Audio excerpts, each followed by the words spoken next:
Most commonly used frames are composed of straight elements with constant or linearly changing depth. The horizontal member of the frame acts as a beam, and its vertical member acts as a column. If beams and columns are rigidly joined together, the frame is said to be a rigid frame. Frames may be divided into the following classes.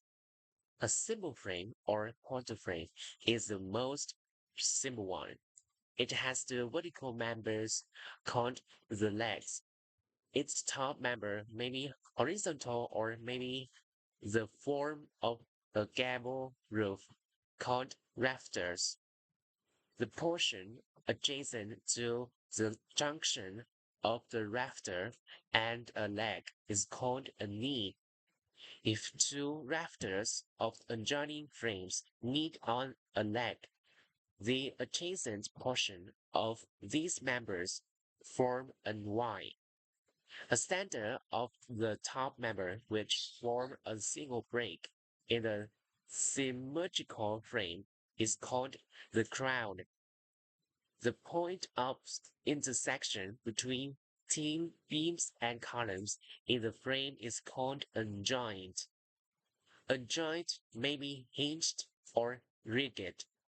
The joint in which columns and beams are joined together by welding or by pouring in place concrete is considered as a rigid joint.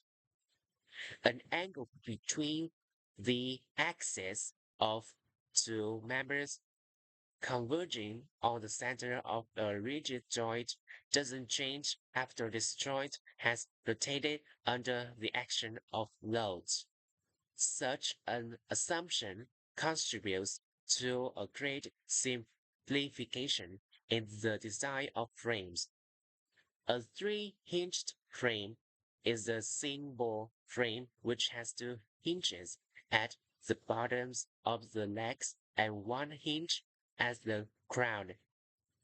Such a frame acting as an arch is a statically determinate structure. A two-hinged frame is a simple frame which has hinges only at the bottom of the legs. In reality, there is no real hinge where bending moment is completely eliminated. However, it is assumed in the computation of stresses at the hinge provides their negligible resistance to rotation. A hingeless simple frame has no hinges. It is assumed for such a frame that the bottoms of the legs are fixed, i.e., the connection of the leg to the foundation and the foundation itself are so designed that there will be negligible rotation of the legs at these points. Such a frame is a statically indeterminate structure. Steel ties may be provided under the floor if necessary to carry the thrust of the legs. Balconies may be cantilevered out from the vertical legs to provide for spectators, or running tracks may be provided in gymnasiums in this manner.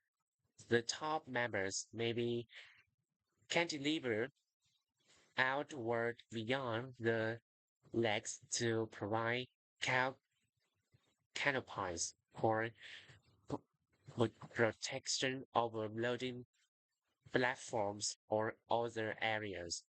A frame may be constructed of wood, steel, or reinforced concrete. Multi-story frames are constructed of steel or reinforced concrete. Rigid frames are used extensively in gymnasiums, field houses, assembly halls, judges, and industrial structure requiring large unobstructed floor areas and ceiling heights.